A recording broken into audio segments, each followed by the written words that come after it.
Welcome to A Conversation with History. I'm Harry Kreisler of the Institute of International Studies.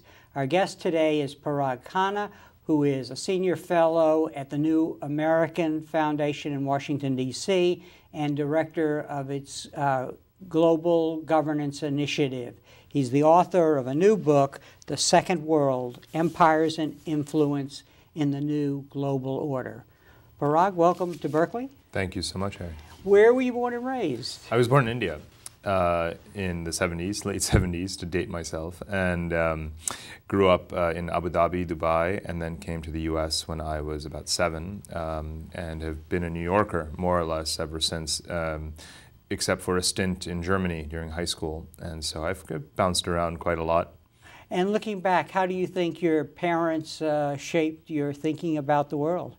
We traveled. That was the most important thing, because that bug sort of bit me very early and has never left me ever since. And were your parents diplomats or journalists? No, my father at the time was working for Tata Exports, which remains one of India's largest conglomerates, and at the time he was representing them in Middle Eastern exports. And so my parents, even before I was born, had lived in Sudan and Cairo and in the Gulf. Mm-hmm. So you, at the dinner table, in addition to all this moving, you really had a global perspective. Did you talk about politics a lot, international affairs? Well, it was just important that before coming to America, I had a consciousness of life outside of America that stuck with me always. And so even when I was growing up in suburban New York, I was always paying attention to what was happening out there. And I was different. I brought politics to the dinner table in a family that was much involved in business and science, and I'm more or less the first to do that. But as you may have noticed, the book is dedicated to my grandfather,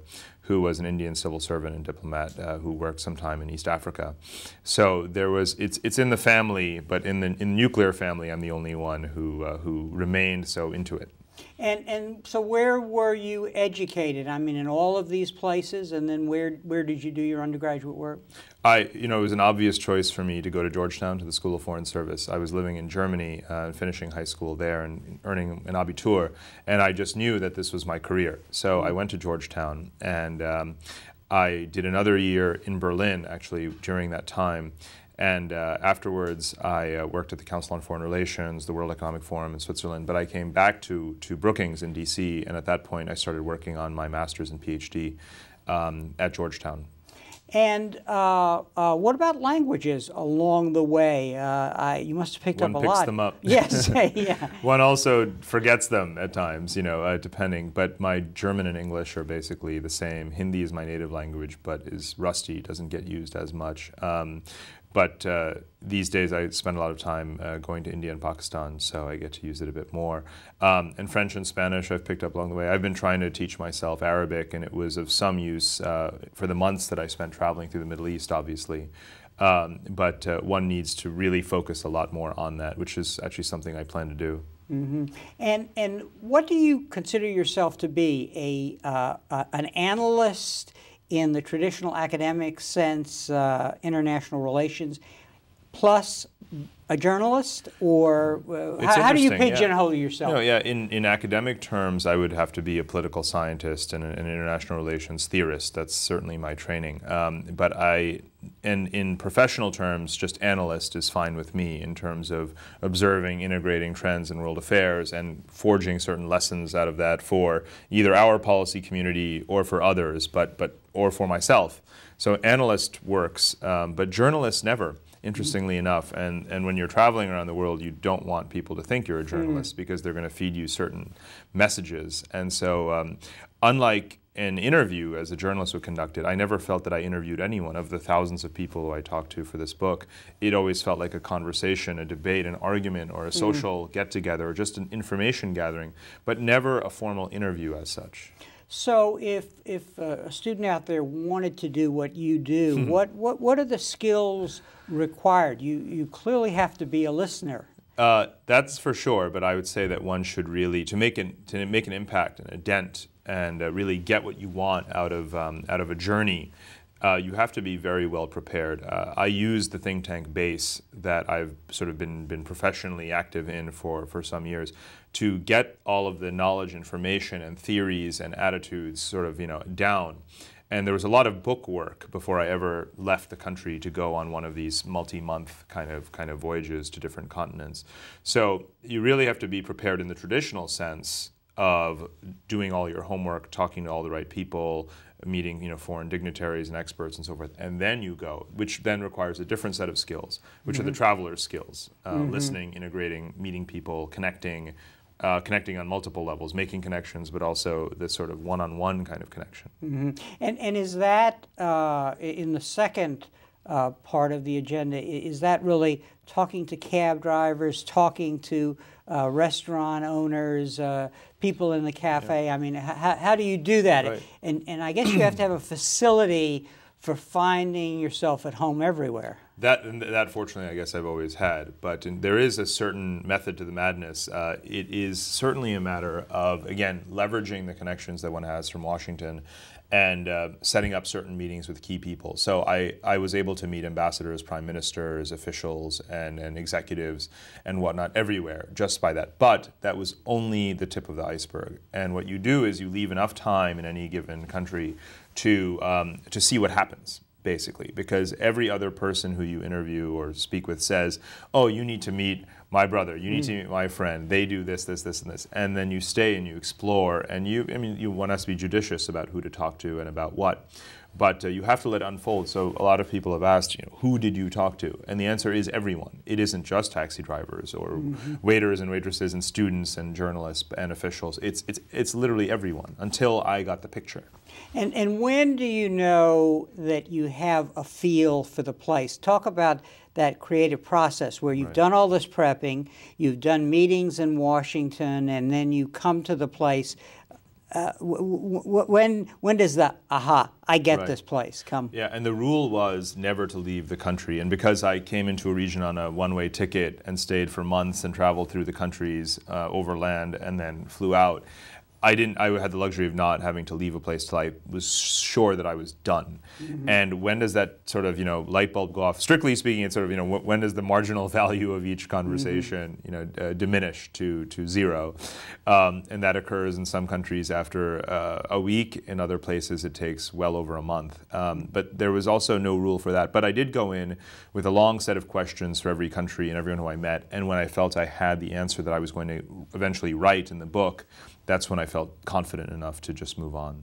How long did it take you to write this book? 2 years. 2 years. And what is it you wanted to prove or find out? It's interesting. Before I started, I was motivated by two totally distinct things. One was watching Lonely Planet Television, the TV show, in which the treatment of fascinating exotic countries is totally superficial. But I was well aware that there's obviously a great deal of social, political complexity to be explored in these places. And I actually wanted to do a TV show that would have been deeper and more granular and more sort of constructive and politically useful educationally. But it didn't work out as a TV show. The other motivation was, as, again, a political scientist, saying, why is everyone saying China is going to run the 21st century, but then there's the literature saying America will remain a hegemon for another century, and then there's the literature saying Europe sets the new global standard for transnational governance. And I wanted to blend it all into one book because these were three distinct literatures, but we live on one planet. So I wanted to kind of accomplish both at the same time. The thesis wound up being obviously more sketched out formally before I left. And fortunately, I suppose, all the travel and the research wound up sort of bearing that out.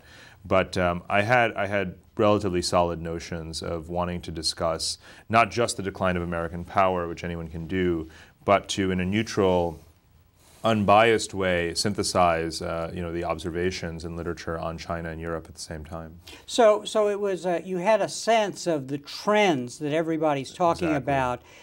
Interestingly enough, those trends, when you're talking about international politics, often are not talked about in the context of what's happening in particular countries that might be influential. Right. Here, we're not talking about China, Europe, and the United States, but rather what you have called the second world. And this is where the Lonely Planet comes in, because I basically said I could just sit and read white papers at Brookings from our government, from Europe, and from China, but that's not going to answer the question. I aim to spend as little time in those global capitals as possible and spend all my time in the so-called second world, where I believe the answer lies. Mm-hmm. And so tell us what the second world is, because it's a big category with a lot of different states in it from the different regions of the world. Right. It's hard to obviously paint one coherent sort of, or wrap it all in one theory, though I actually have tried to do that.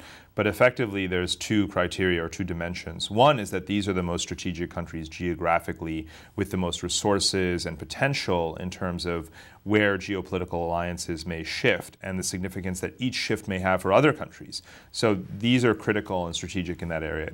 In that sense, analytically, I fall into line with Paul Kennedy's work on pivotal states and so forth. But again, telling the story as a narrative from the inside out. The second issue, though, is a socioeconomic one. I mean, one of the major trends that people talk about is nothing to do with great power rivalry and so forth. It's globalization and inequality. And to what extent is globalization making societies wealthier or creating divisions within them? Hence the title Second World. I no longer use it to apply to socialist countries the way it was back then, but I figured we still use the term First World and Third World. These are countries that are both at the same time. And that's the new reality across the planet. Mm-hmm.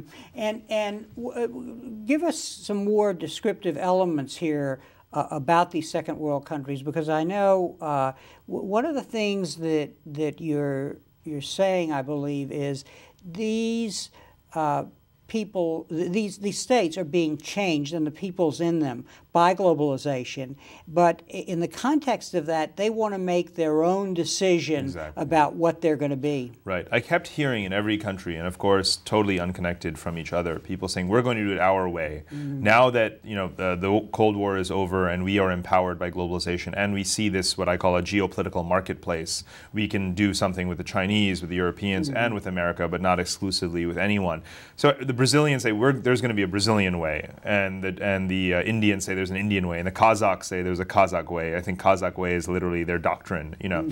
So I kept hearing this and feeling it everywhere, and the rising confidence of diplomats, of business people in all these countries to say, we'll do business with all sides. And there's a lot of it's certainly in the language that they use. It's sort of, I'll do, I have a meeting here with an American diplomat, but I'm rushing to meet a Chinese energy mm-hmm. executive, that kind of thing. And in fact, in Saudi Arabia and in a number of countries that we've considered strong American allies, and Saudi Arabia in particular, there's now a fair balance in the diversity of investment coming into the country from America, Europe, and China or Asian countries. And that is the underlying data which one can use to demonstrate this point. But take countries like Libya, where the same thing is also happening. So I felt this and saw it and heard it and talked about it with people just about everywhere, and it became a real common denominator for the book. And this is very different from what Waltz called the bipolar world of the Cold War, where you on one side or the other, and mm-hmm. a few countries might switch. These people, these states and their leaders and the people they represent really are ready to play the game on different issues and with regard to different resources that they might have. Absolutely. The picture could not be more complex and fuzzy than this sort of static notion of bipolarity or even just straight multipolarity in the 19th century European sense. The way I describe it in the book, countries aren't just aligning one side or the other. You're with us or you're with the other guy. Nor is it non-alignment, the sort of Cold War, Third World bloc. What I call it is multi-alignment, as I just described it. It's countries saying we'll take all the investment and aid from Europe, which leads the world in those categories, but we'll also start to have stronger relations in terms of exports and imports and even military relationship with China. And then there's the traditional sort of political allegiance and assistance and whatnot that comes from the United States. But playing all sides is a perfectly valid strategy in the 21st mm-hmm. century, and second world countries are doing it better than anyone. Mm-hmm. And in looking at these places as diverse as Venezuela, Libya, you look at Kazakhstan, Turkey, what positions them to be most influential in the world? Because part of what you're arguing is the changes occurring because of globalization empower this category of states to shape the future. One of the most interesting things that I did not plan on sort of observing, or was not part of my original thesis, was the connections between or among second world countries themselves. And that's happening at two levels. One is the regional, where Brazil, Argentina, Chile, and others are saying Mercosur was a really small sort of trade unit. We want to build a South American community of nations and bring us all into the second world or into the first world. Obviously, the latter would take a long time. But you find it in the Arab world, where Arab countries are saying it's not just about the oil-rich countries having the chance to elevate into the first world, but let's start spending oil wealth in the oil-deprived countries like Egypt, Morocco, and so on, and work on developing them. So this regional second world integration is something that's a very important dynamic, and regionalism became ultimately the structure for the book. But the second level is totally transnational, and I call it the anti-imperial belt. It was the best term I could come up with for it. But it really is mixing this notion of we'll play all sides, so we are anti the imperial hegemony of any one superpower, but also globalization allows us to connect with each other. So when you see Ahmadinejad go to Venezuela, or you see a Belarus, Kazakhstan, Malaysia meeting or summit, that is what is going on. That is what this is actually about. It's globalization letting people connect with each other across areas: technology, energy, counterterrorism, security, trade. It's happening everywhere. One can no longer, it boggles the mind to try to capture the permutations and combinations of diplomatic relationships that are being led by the second world rather than following Moscow or Washington. And that's a lot of what I get into in the book. And isn't it also the case you're suggesting that these connections and interconnections aren't necessarily happening in international forum that where we expect to see them in the UN or other kinds of, but rather sometimes organizations that they're creating themselves. Absolutely. So it's the regional organizations that I alluded to earlier. In the East Asian area, for example, used to be APEC, or at least America used to believe that APEC calls the shots. Now it's ASEAN, ASEAN +3, the ASEAN Regional Forum, the East Asian Community or East Asian Summit, indigenously building diplomatic institutions which aren't explicitly intended to rival the United Nations as such, though an Asian Monetary Fund is certainly meant to exclude the International Monetary Fund. But it has to do with basically, globalization resisting centralization. You can no longer centralize power, even normative power, in the United Nations. And so it isn't just the Bush administration that has weakened the United Nations, it's globalization and these trends. And what, when you think of globalization, among the things you think about is media, basically. To what was your sense from your trips of the extent to which the individuals in these countries are watching the world and are better informed about the possibilities for themselves and for their country? It plays a tremendous role. And let's focus, for example, just on the Arab world, where Al Jazeera and Al Arabiya have played a massive role in basically creating what I call the new Arabism. It's not the political Arabism of the past, it's cultural, it's economic. I mentioned the investment across and the labor movement across poor and rich Arab countries. And it's this melting pot that's been created in the city of Dubai, which is really the new capital of Arab civilization and is a global city in its own right. The extent to which when you go into Al Arabiya, you find people from Morocco, from Syria, from Lebanon, from the Gulf, everywhere coming together. So the whole next generation of Arabs not only is aware that there are other Arab countries and peoples, but are actually blending together better. And of course, for centuries, they have had language and religion in common. So the potential for this next generational, regional Arab melting pot driven by media is quite powerful. What is the reaction to these old atavistic issues that have never been solved? One thinks of the Palestine-Israel conflict. One thinks of the problems that go back to the Cold War that were never resolved. I mean, are people beyond that, or what? No, I mean, if they were, then we wouldn't have the conflict. But let's talk about the remedies. Look at Israel-Palestine, Kashmir between India and Pakistan, and Taiwan-China. Take three of these major sort of hot spots in the world. Some of the most commonly prescribed or discussed solutions in all three of them basically say globalize it, integrate, erase the border, don't eliminate the state, but do away with the resistance and the walls, and allow these societies to economically integrate, and sort of, economic growth and so forth could bring a certain political harmonization. It's certainly foremost on the agenda between India and Pakistan to have that be the best approach to resolving Kashmir after almost 60 years. Taiwan and China are already well on their way to doing that, in fact. So there is a new approach that has come with the rise of globalization to conflict resolution, some of these the thorniest conflicts that we've had of the last half century. In international relations theory, in an earlier phase, globalization, I think, was called interdependence, and it had not reached the strength that it now has. So obviously globalization is a qualitatively different phenomena. But the notion always was, by those who watched interdependence and watched globalization, that it would transform the world and wipe away the old geopolitical struggles of state power. That's not the position you take. So let's talk about how you see the global structure of power within which the second world that we've just talked about is interfacing. Well, I'm concerned with the argument that globalization eliminates geopolitics, because we have had globalization before, and what I point out is that globalization is an imperial enterprise. The wave of globalization that we saw from the 1970s onwards, was an American Western-driven globalization. Now we are seeing a European type of globalization that is exporting itself and its model, and of course a Chinese-led globalization.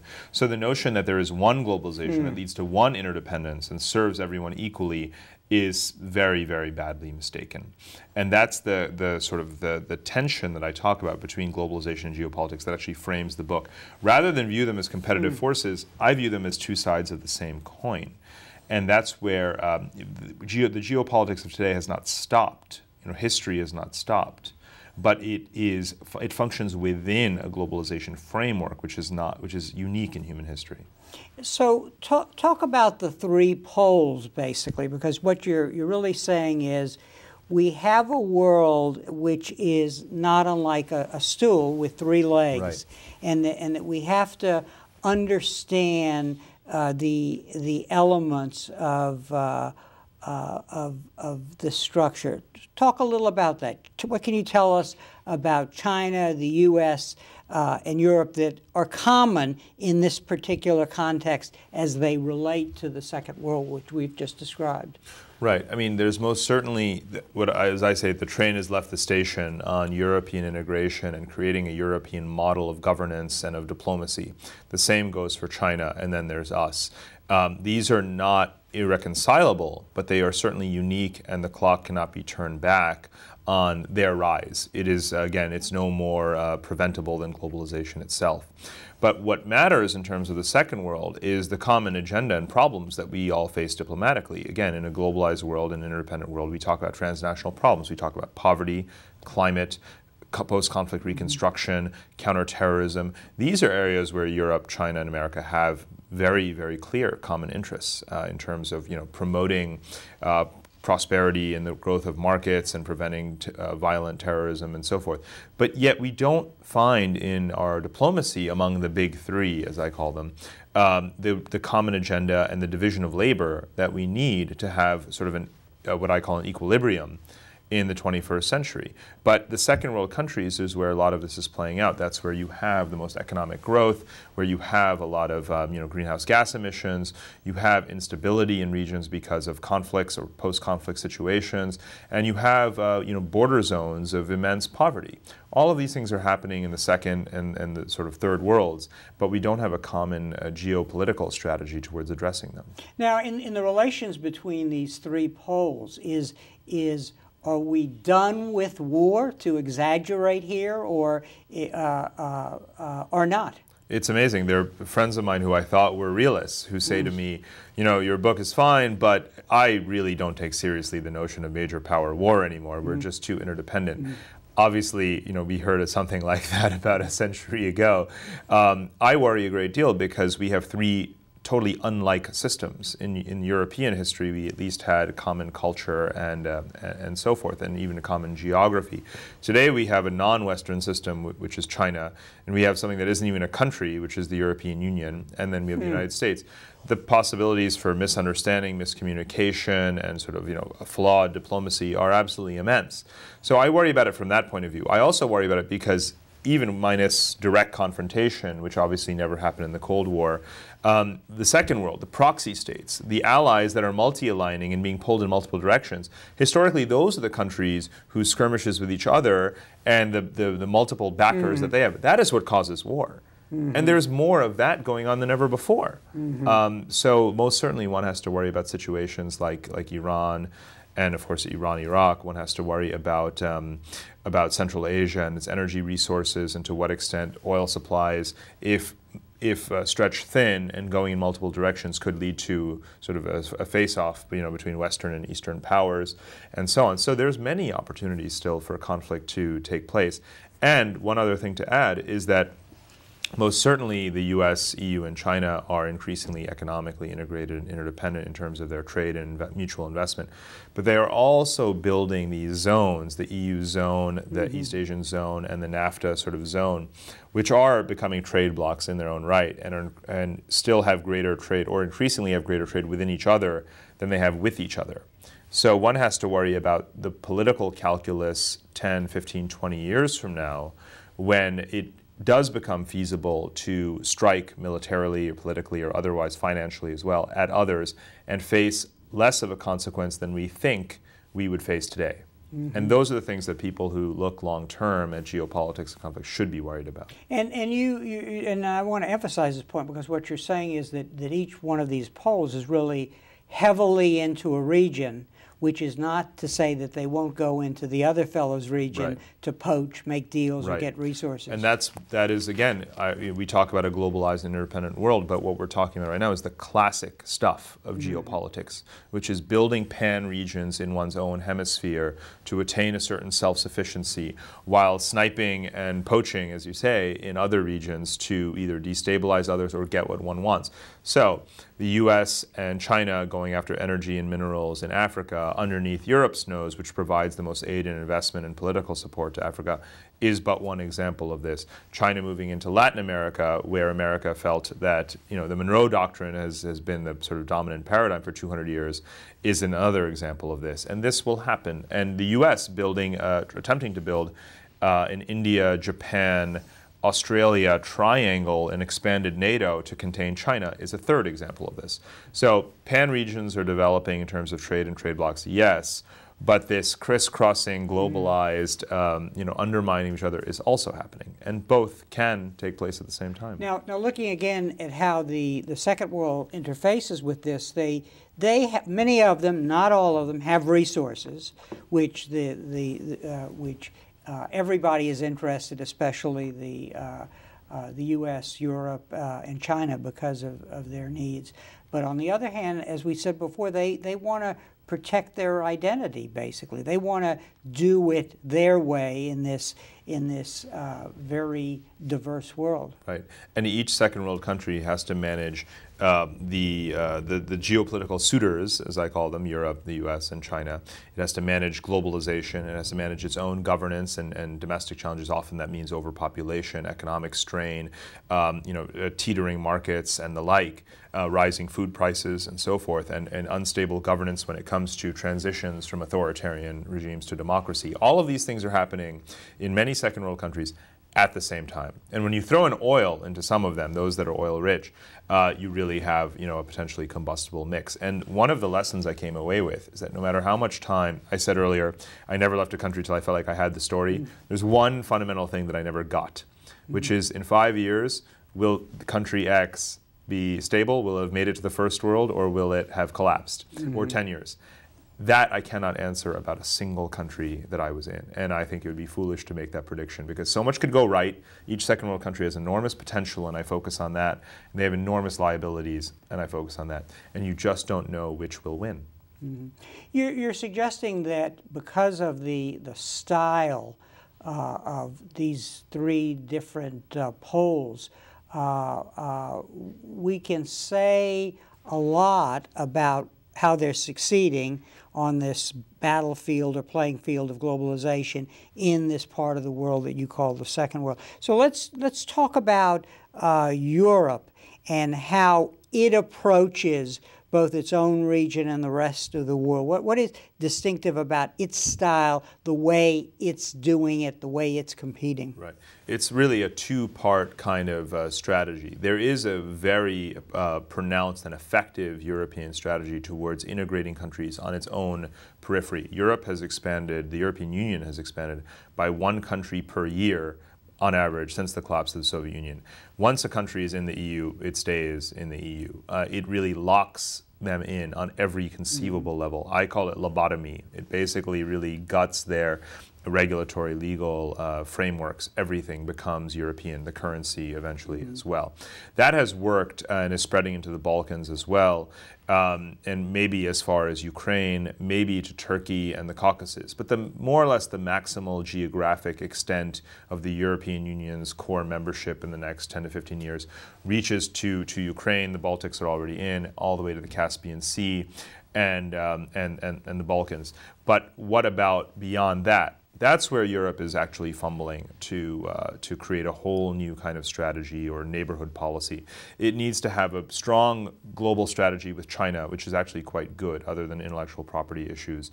A strong strategy towards India, and then a strong strategy towards the Gulf, where it's working on maybe some, or the Middle East. There's some peacekeeping missions, such as Lebanon, a free trade area with the Gulf Cooperation Council, and then North Africa, which is its immediate non-Western sort of Arab periphery, where it's doing very interesting things that are totally underappreciated in terms of investment in those economies in a non-colonial sort of way, of course, but drawing the energy resources that it needs, but serving as a huge market. And then obviously the integration by immigration that many people consider a great threat to Europe, by way of the economic interdependence that's happening, could hopefully create actually a zone of stability, because diasporas do tend to earn more money, send it back, promote development. There could be a stabilization there happening as well. That's a much slower and iffy sort of process, but again, it shows that Europe needs to have a more robust strategy for the zones beyond which it can offer concrete membership in the EU. But it's doing it, and it's obviously been far more successful than anyone thought possible, and actually a lot faster. We're very frustrated by Europe's slowness, of course, in the Balkans, Kosovo, and so on. But it's way beyond beyond anyone's previous sort of reckoning.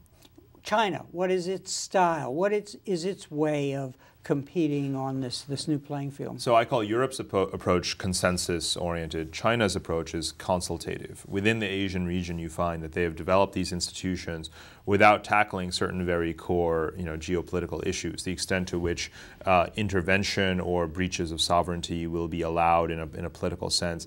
Obviously, the rivalries between Japan and China and the issue of Taiwan. Even by tabling these things, the consultative approach that has been a sort of amalgamation of bilateral relationships rather than the sort of Brussels-driven European approach has actually led to greater trade integration, cross-border investment, greater diplomatic institution building. All of these things have been happening through that Chinese approach. Now, there is a historical precedent to it, and we talked earlier about how China is a non-Western power. The notion of just taking 19th century European great power rivalry and realism doesn't necessarily work on the global scale. There is, as you know, the tribute sort of model of East Asian hierarchy in geopolitics, with China considering itself the heart. The way I see it, that is more or less reappearing, though, of course, again, in an age of nation states with firm borders. But one finds that China is trying to sort of co-opt as much as possible, even America's allies, through those diplomatic structures and through those trade relationships. And it is working on a cultural level. Of course, China has a huge demographic advantage because much of its monstrous 50 million diaspora is located in the Pacific Rim and are key economic levers in that region with a lot of political influence. So in any case, this is happening on a variety of levels, this consultative approach to diplomacy. And of course, one small addition is what you see in China's relations with Africa and with Latin America, which is basically saying, what do you want? what do we want, and let's not go beyond that. Let's just stick to sort of business. And that's also part of the deal. You know, that's part of their approach. There's no major normative kind of issues such as democracy promotion and so forth. And that is part of the style. So, you know, it may carry the label of anti-hegemonism or whatever, but more or less it's just, you know, it really reflects a Chinese deferential, in a way, almost approach to diplomacy. Now, the one country that seems to be doing not as good as the others is the United States. And as I listen to you, I'm reminded of the Pentagon guidance document that was issued in the 1990s out of Cheney's shop in the Pentagon when he was Secretary of Defense, looking at a world in which we would be the only superpower, in which we would intervene in any region where somebody seemed to be arising to threaten us. That doesn't seem to be in the cards. That is the success of that model in dealing with these other regions. So are we dealing with an America that has too much baggage from a previous Cold War era and unable to adapt? Too much mental military baggage, for sure. I mean, that strategy, clearly people had not woken up to the non-military means of building influence in the early 1990s. Otherwise, they would not have produced such a document. The fact is that China has grown militarily, for sure. Its investment, its military in defense is enormous. But the means by which they are rising and extending their influence is globalization. How does one attack a country for globalizing? You can't. And so, and Europe, of course, has risen under our security umbrella.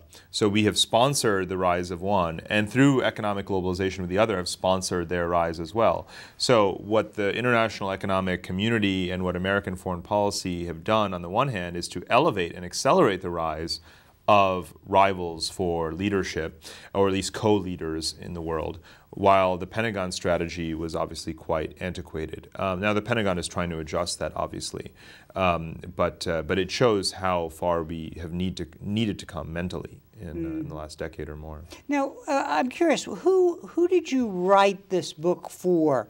Global policy audiences, with an emphasis on helping the U.S. understand? Because I think what I get out of your book, and also from just being informed, is that we are adapting least well to this new world, the world which, as you just said, we help create. Well, adaptation is the key thing. Rather than focusing on how do we resurrect the previous Western-led multilateral order and bring others into that, I don't think we're waking up to the fact that there is a new diplomatic order in which people are building, Europe and China and others are building their own sort of orders and institutions. So we are, in a way, stuck in the past because we aren't leading a new order the way others are. The only order that we know is the one that we built, but that others aren't subscribing to as much as before. Meanwhile, we're also accused of destroying that order through our own sort of unilateralism. So certainly adaptation is the question, and we aren't necessarily adapting all that quickly. And yet, ironically, America is still a global leader and one of the driving forces of globalization. There's still many opportunities for America to restore itself. But again, other than the military realm, where America is the unquestioned superpower or hyperpower, in other areas you see a much more level playing field. You quote at one point in the book Spengler, and his emphasis on the importance of unique cultural systems. And he argued that Western ideals are neither transferable or relevant. And then you also you talk about Niebuhr's concern about messianic consciousness. I take from both of these the extent to which American exceptionalism and its way of thinking about transforming the world just isn't a fit for the world that you're describing. It really isn't. I mean, strictly speaking, just look at what a small share of the world population and a smaller share of the global economy we represent. The context in which I discuss these historical philosophers and personalities is the notion that there is a new East-West tension in the world. The Cold War was called the East-West rivalry. Of course, that was not the real East. The real East is the east of India, China, and beyond, which is more, represents half the world's population, and is developing its own systems, models, priorities, and modes of conducting business. That is the real East. And there is most certainly an element of non-transferability, as you said, in terms of the ability of the West to impose itself on the East. That will no longer happen. There is going to have to be a synthesis, a reconciliation. That doesn't sit well with this sort of messianic, exceptionalist kind of mentality in the United States. But what I find, interestingly, is that every rising power has its own sense of exceptionalism. It is not just an American trait. Every empire in the past, Britain, of course, thought of itself as quite exceptional, and to some extent still does. And in a way, I explore that psychology because there is a European exceptionalism that is emerging in terms of those who view it as a common force for good in the world. And there is most definitely a Chinese exceptionalism that has a history and lineage mentally that goes back well over 1,000 years. But you're suggesting that although each might have a sense of its own exceptionalism, you're suggesting that in terms of the modality by which they implement that as they relate to the world, the Europeans and the Chinese are doing a better job because of this respect for the integrity of a world in which countries want to do it their way. Well, they're both sort of newcomers to the global stage. So by necessity, their rise and influence, particularly in the Second World, comes at a cost to our influence. So within countries that used to be purely American allies, one finds, again, this sort of playing all sides. But it's true, the ability to sort of penetrate foreign countries, second world countries, and the other powers and convince them of the American way, so to speak, the American model, whether it's the economic or political model, or convince them of American geostrategic priorities, has fallen very, very flat. And there is an appeal in many countries for the sort of Chinese way. You have regimes, and again, regimes and people are obviously two different things at times, but across North Africa and the Middle East and elsewhere, you have people saying, China does economic growth and then political reform. That makes sense to us. What happens is that often the dictates that come from Washington are just a bridge too far. A country that is poor or second world country can't become America overnight. What is the middle way? And China represents a sort of, gradualist approach to achieving what America may want countries to achieve that is more attainable in a very tangible, concrete, what do I do tomorrow kind of way. You can't become Jeffersonian democracy tomorrow. What means do societies have? First, they have to enrich themselves, and the Chinese model is working for developing countries to copy. You can't copy American capitalism overnight. Similarly, smaller countries are saying, what can we learn from Europe? Well, Europe represents this transnational model where small countries lower borders and cooperate. Again, America doesn't offer that model because we are one big territorial empire. So African Union, ASEAN, and others are saying, let's try and bring down our borders internally and copy and emulate something of Europe. So there is an adaptability issue where there's a demand for solutions that Europe and China sort of meet. And can advise on that America has much more difficulty transferring. If you were writing a memo to the next president, you have some ideas about how America can change the modalities by which it addresses the world. Talk a little about them because you're looking at a kind of systemic overhaul of the way we do policy. Right. A systemic overhaul of the world is underway, and that's certainly what the book is about. But then there's the systemic overhaul of America's worldview. I begin with a very blunt point, which is that the notion that something is in America's interest and therefore should automatically appeal to anyone else in the world outside of the 50 United States has completely disappeared. And I do mean completely. I need to emphasize that for everyone who doesn't get to sort of travel as much.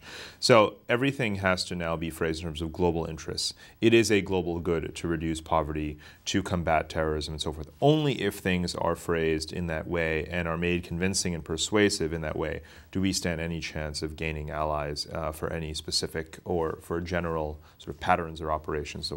very, very, very essential point. It goes beyond this notion of public diplomacy. Public diplomacy is just propaganda the way it's practiced today. I'm talking about a real shift in diplomatic style. So that's, number one.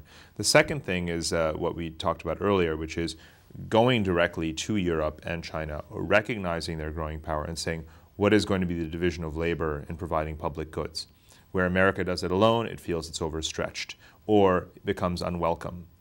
So do we pull back? Well, no, because we still have those global interests. So how do we create a real burden sharing among the big three? Again, not being done represents a huge shift in the way we think about the world.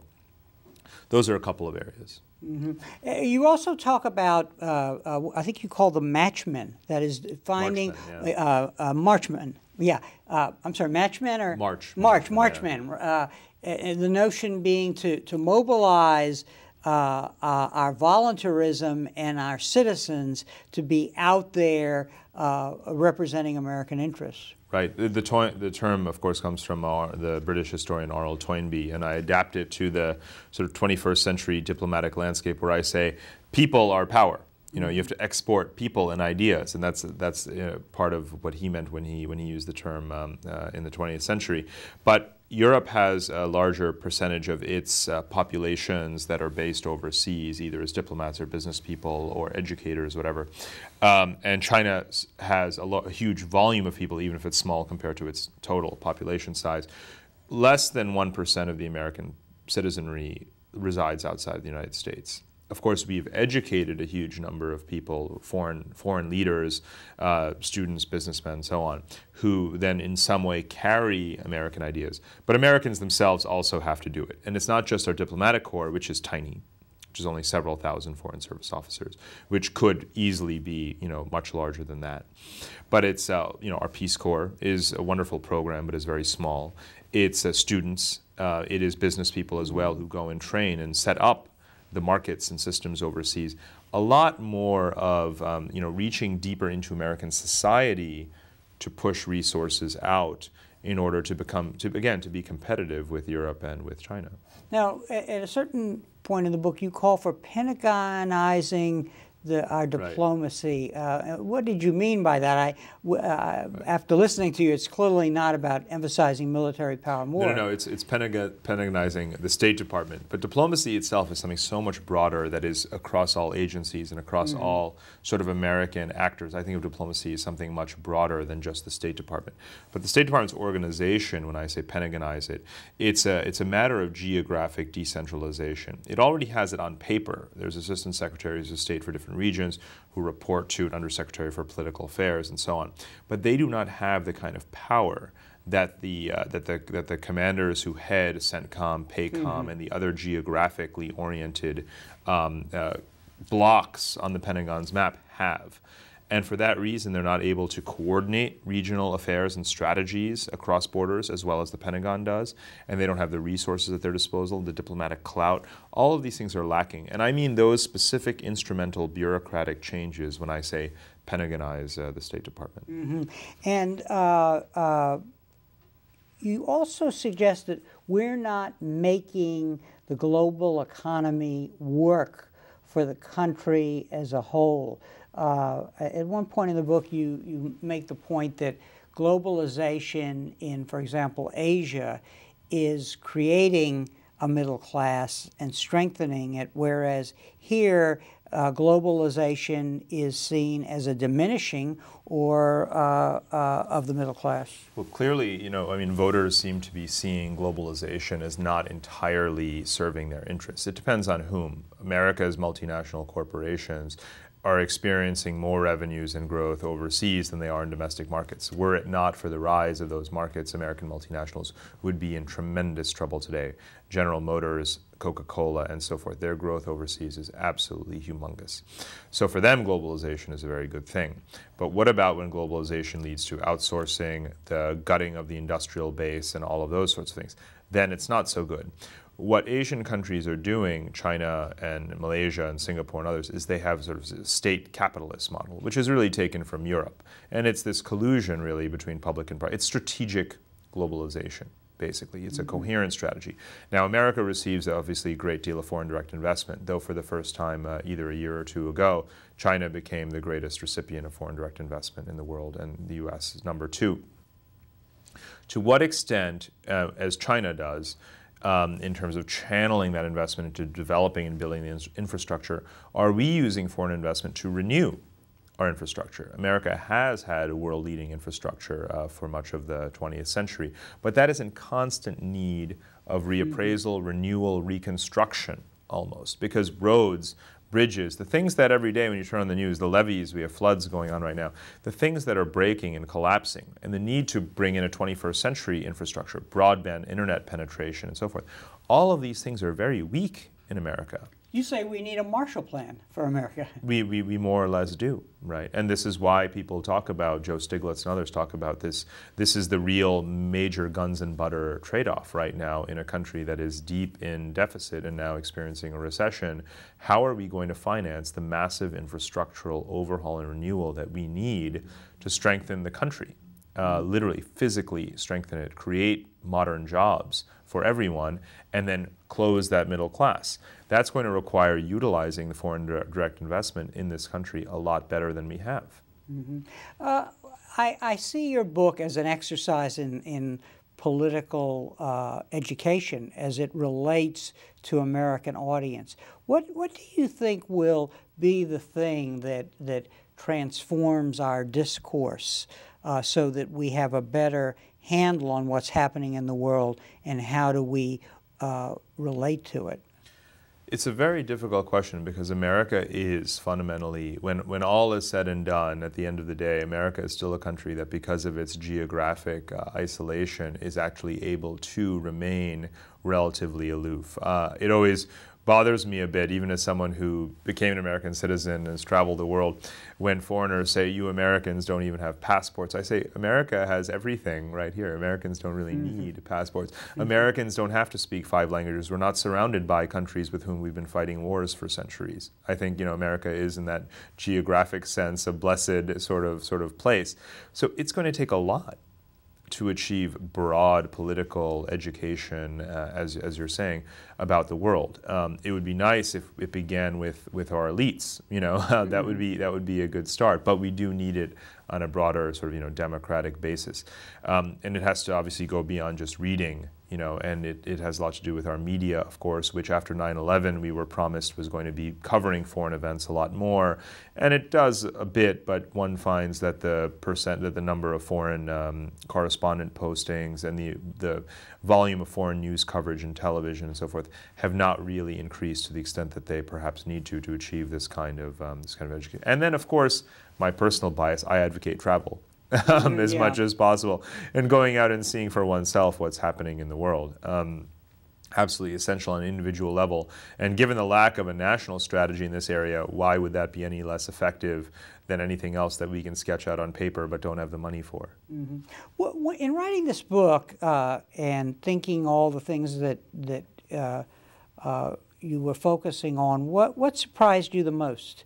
That was unexpected after all of these travels and going to these different places with ideas about the world that you had before you went? You know, one of the ideas is people always describe the world as being either pro or anti-American, as if it's America-centric. Although, you know, I had an inkling, obviously, in writing this book that was not the case. But the best term I could come up for it in the end was the non-American world. And that's something I emphasize throughout the book. The extent to which the world can move on and get by and prosper and conduct its own business without America is something of a wake-up call, even to an American, or even to someone like me who's American but travels a great deal. So that was something that was particularly surprising. The confidence, the energy, the extent to which technology helps to modernize societies in whichever way they choose. Even if that technology may have originated in America, it quickly becomes global. So what surprised me is the way in which globalization really divorces the instruments for modernity and achieving one's own goals from America. America is giving gifts, basically, you know, public goods to the world. It's not particularly appreciated, but it's a major factor in driving this massive psychological shift that I felt and that I write about. Well, Parag, thank you very much for being here. Let me show your book again, The Second World, which I highly recommend as a great read, but one that combines a macro analysis with a micro analysis and really gives us a feel for the different places you go to. Thank you very much. Thank you so much. And thank you very much for joining us for this conversation with history.